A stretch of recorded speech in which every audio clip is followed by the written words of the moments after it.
La relation Mhm. bilatérale, pour nous, c'est le terreau, c'est la base sur laquelle se noue tout naturellement, et y compris au niveau de nos présidents, au niveau de nos ministres des Affaires étrangères, une relation, un dialogue extrêmement facile. Donc nous avons cette amitié, cette confiance, nous avons très souvent, sur beaucoup de sujets, des dossiers communs, ce qui nous permet de négocier ensemble avec les autres partenaires de l'Union européenne pour faire aboutir les dossiers. Donc la relation bilatérale, je le vis maintenant depuis 5 semaines que je suis ici, elle nourrit nos politiques européennes, la politique européenne de la France, la politique européenne de la Roumanie, parce qu'elles s'appuient l'une sur l'autre, elles s'articulent l'une sur l'autre.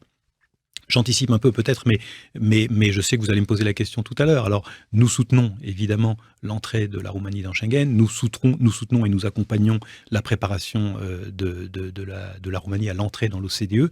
Nous travaillons sur les corridors de solidarité, nous travaillons ensemble sur la plateforme de solidarité avec la Moldavie. Nous avons énormément de dossiers, soit purement bruxellois, qui concernent l'ensemble de l'Union européenne, soit sud-est de l'Europe, région, hein, Ukraine, Moldavie, etc., que nous travaillons ensemble. Alors, l'élargissement, nous avons la même politique, nous soutenons l'idée que l'Ukraine et la Moldavie soient candidates, soient admises comme candidates dès décembre prochain, dès le Conseil européen de décembre 2023. Nous avons la même politique sur l'élargissement. Sur la réforme, honnêtement, la réflexion commence à peine.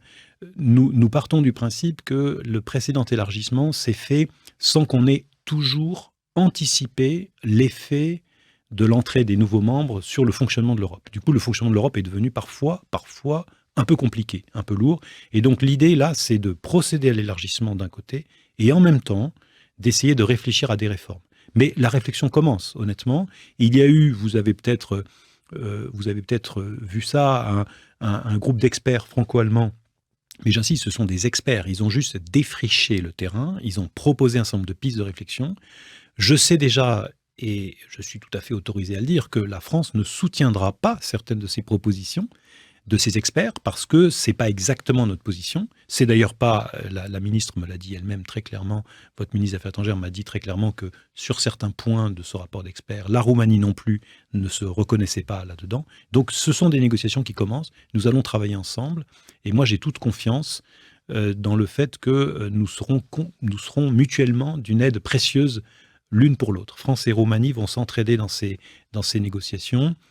Et j'ajoute juste un mot, sans du tout vouloir dramatiser les choses. Nous sommes au seuil d'une année électorale européenne.